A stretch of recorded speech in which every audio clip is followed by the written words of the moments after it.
রাত নামলেই বাবা মায়ের ঘর থেকে চিৎকার শুনতে পেতাম। একদিন আমি ঠিক করলাম যে ওরা কি নিয়ে ঝগড়া করছে তা দেখতে যাব।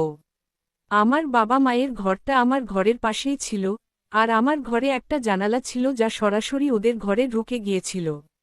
জানালাটা খুব পুরনো ছিল না, কিন্তু দুটো বা তিনটি ছিদ্র ছিল। আমি ছিদ্র দিয়ে ভেতরে উকি দিয়ে দেখলাম বাবা মাকে কিছু একটা করতে বলছেন। মা রাজি হচ্ছিল না। হঠাৎ বাবা মাকে এমন কিছু দেখালেন যার ফলে মা আর প্রতিরোধ করতে পারছিলেন না, আর তিনি রাজি হলেন। ওদের এভাবে দেখে আমারও চুলকানি শুরু হয়ে গেল, আর আমি হাত দিয়ে শান্ত করলাম। কিন্তু বাবা আমাকে তা করতে দেখলেন। পরের দিন সুযোগ পেয়ে আমার লিঙ্গ দিয়ে চিৎকার করতে লাগলেন। আর সারা রাত ধরে। হ্যালো বন্ধুরা, আজকের রোমাঞ্চকর গল্পে স্বাগতম। আমার নাম নিশা, আর আমি মুম্বাইতে থাকি। মুম্বাইতে আমাদের একটি বিলাসবহুল বাড়ি আছে, যেখানে আমি আমার বাবা মা এবং দাদা দাদির সাথে থাকি। আমি আমার বাবা মায়ের একমাত্র সন্তান। তাই আমাকে খুব যত্ন সহকারে লালন পালন করা হয়েছে। আমার বাবা মা ছোটবেলা থেকেই আমার বৈধ এবং অবৈধ সব দাবি পূরণ করেছেন। এই কারণেই তুমি আমাকে তাদের নষ্ট সন্তান বলতে পারো। আমার বয়স 16 বছর, কিন্তু আমার শরীর দেখে কেউ বিশ্বাস করবে না যে আমি এত ছোট। আমার শরীর এখন 25 বছর বয়সের মতো হয়ে গেছে, আর আমিই এর কারণ। আমি দেরি রাতের পার্টিতে অভ্যস্ত, আর সেই কারণেই আমি 15 বছর বয়স থেকেই সেগুলো উপভোগ করতে পেরেছি। যেমনটা আমি আগেই বলেছি, আমার বাড়িটা খুবই বিলাসবহুল, 5-6টা কক্ষ বিশিষ্ট। আমার বাবা মা এক ঘরে থাকেন। আমার দাদা দাদি অন্য ঘরে থাকেন। তারা এখন অনেক বৃদ্ধ, তাই তারা বেশিরভাগ সময় তাদের ঘরে কাটান। আমি তৃতীয় ঘরে থাকি, এবং সবচেয়ে সুন্দর ঘরে। অন্য ঘরগুলো হয় খালি থাকে অথবা অতিথিরা যখনই আসেন তাদের জন্য প্রস্তুত থাকে। এখন যদি আমি আমার বাবা মায়ের কথা বলি, আমার বাবার বয়স 40 বছর, আর আমার মা 35 বছর। তারা দুজনেই অল্প বয়সে বিয়ে করেছেন, তাই তারা দুজনেই বেশ তরুণ দেখায়। আমার বাবা একজন বিশিষ্ট ব্যবসায়ী যিনি তার বেশিরভাগ সময় কাজ করে কাটান। আমার মা খুবই তরুণ এবং সুন্দরী, কিন্তু তার চিন্তাভাবনা সেকেলে। তার বেশিরভাগ সময়ই ঘরের কাজকর্ম এবং শ্বশুরবাড়ির দেখাশোনা করেই কেটে যায়। আমার বাবা মায়ের সম্পর্ক সম্পর্কে আমি যা বুঝতে পেরেছি তা থেকে একটা জিনিস স্পষ্ট: আমার মা আমার বাবাকে যথেষ্ট সময় দেন না। তিনি তার সব চাহিদা পূরণ করতে পারেন না, এবং এই কারণেই তারা প্রায়শই ঝগড়া করে। একদিন রাতের খাবারের পর আমরা সবাই ঘুমাতে যেতাম, হঠাৎ আমার বাবা মায়ের ঘর থেকে ঝগড়ার শব্দ শুনতে পেলাম। তাদের ঘরটি আমার ঘরের পাশে ছিল, তাই আমি স্পষ্ট শুনতে পাচ্ছিলাম, এবং ঝগড়া আরও খারাপ হচ্ছিল। বন্ধুরা, এটা প্রথমবার ছিল না যে তারা ঝগড়া করছিল। কিন্তু আমি এখনও জানতে চেয়েছিলাম যে তারা কি নিয়ে ঝগড়া করছে। প্রথমে আমি ভেবেছিলাম আমার বাবা মাকে সরাসরি জিজ্ঞাসা করা উচিত, কিন্তু তারপর বুঝতে পারলাম যে তারা আমার সামনে লজ্জা পাবে। তাই আমি জিজ্ঞাসা করা ঠিক মনে করিনি। কিন্তু কারণটি খুঁজে বের করার ইচ্ছা আরও তীব্র হয়ে ওঠে, এবং যখন আমি আর সহ্য করতে পারছিলাম না, তখন আমি উঠে দেখার চেষ্টা করি। আমার ঘরে একটি জানালা ছিল যা আমার বাবা মায়ের ঘরে খোলা ছিল। এটা খুব একটা পুরনো ছিল না, কিন্তু এর ভেতরে একটা ছিদ্র ছিল।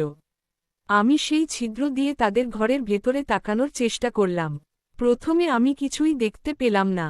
তারপর আলো নিভিয়ে জানালার সিলের দিকে তাকালাম। ভেতরের দৃশ্য আমার সারা শরীরে একটা ধাক্কা দিল।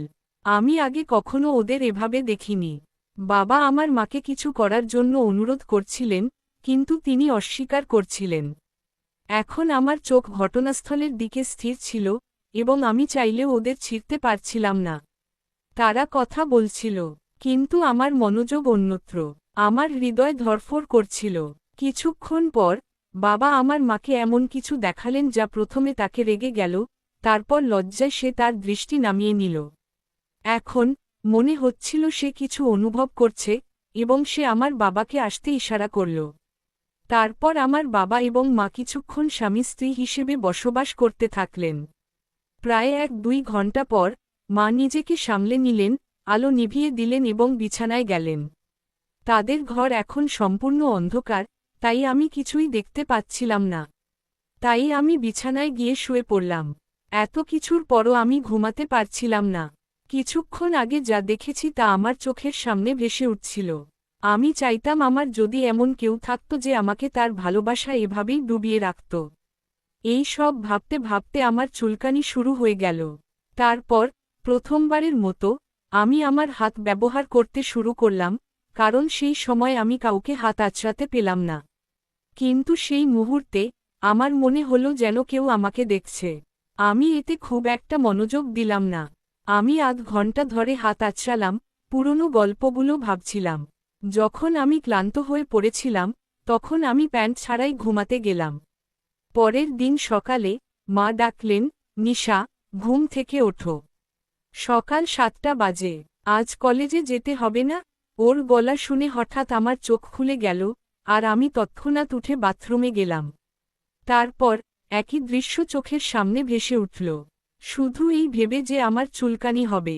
এবার চুলকানি কমাতে আমি হ্যান্ড শাওয়ার ব্যবহার করলাম, এবং তারপর আমার ভালো লাগল। যাই হোক, কোনোভাবে আমি কলেজের জন্য প্রস্তুত হলাম, আমার পোশাক পরে বেরিয়ে এলাম। ডাইনিং টেবিলে বাবার সাথে দেখা হলো। আমি সবসময় তাকে শুভ সকালের শুভেচ্ছা জানালাম। তাই সেদিন আমিও তাকে একইভাবে শুভেচ্ছা জানালাম এবং নাস্তা খাওয়ার জন্য তার পাশের চেয়ারে বসলাম। আমার কলেজ বাস শীঘ্রই আসছিল, তাই আমি তাড়াতাড়ি নাস্তা শেষ করে বাইরে দাঁড়িয়ে রইলাম। কিন্তু আজ বাবাকে ছেড়ে যেতে আমার আর ইচ্ছে করছিল না। কিছুক্ষণ ভেবে আমি ঘরের ভেতরে গিয়ে অজুহাত দিলাম যে আমার কলেজ বাস চলে গেছে। যখনই বাস মিস করতাম, বাবা আমাকে স্কুলে নামিয়ে দিতেন। এই কথা শুনে মা বললেন, নিশা, তোমার বাবাকে বলো সে তোমাকে স্কুলে নামিয়ে দেবে। আমি খুশি হয়ে বাবার ঘরে চলে গেলাম। আমি তাকে সবকিছু বললাম, এবং সে আমাকে কলেজে নামিয়ে দিতে রাজি হল। আমি বললাম, বাবা, তাড়াতাড়ি তৈরি হও, আমার দেরি হয়ে যাচ্ছে। বাবা বললেন, তুমি স্কুটারটা বের করো, আমি শার্ট পরে ফিরে আসব। আমি তাড়াতাড়ি স্কুটারটা বের করে বাইরে দাঁড়িয়ে তার জন্য অপেক্ষা করতে লাগলাম। বাবা সাধারণত আমাকে কলেজে তার গাড়িতে নামিয়ে দিতেন, কিন্তু সেদিন আমার পীড়াপিড়িতে সে আমাকে স্কুটারে করে নিয়ে যাচ্ছিল। বন্ধুরা, আমার পরিকল্পনা এতদিন পর্যন্ত সফল হয়েছিল, কিন্তু পরবর্তী পরিকল্পনায় কিছুটা ঝুঁকি ছিল। কিন্তু আমি নিশ্চিত ছিলাম যে এটি সফল হবে। আমি তার পিছনে বসে পড়লাম, এবং আমরা কলেজের দিকে রওনা দিলাম। আমার কলেজ বাড়ি থেকে প্রায় 10 কিলোমিটার দূরে ছিল। বাড়ি এবং কলেজের মধ্যে গাড়ি চালানোর পথ অনেক দীর্ঘ ছিল, এবং ভোর হয়ে গিয়েছিল, তাই রাস্তাটি সম্পূর্ণ নির্জন ছিল। বন্ধুরা, গল্পটির পরের পর্ব খুব তাড়াতাড়ি দেওয়া হবে, তাই পরের পর্ব দেখার জন্য চ্যানেলটি সাবস্ক্রাইব করে পাশে থাকুন।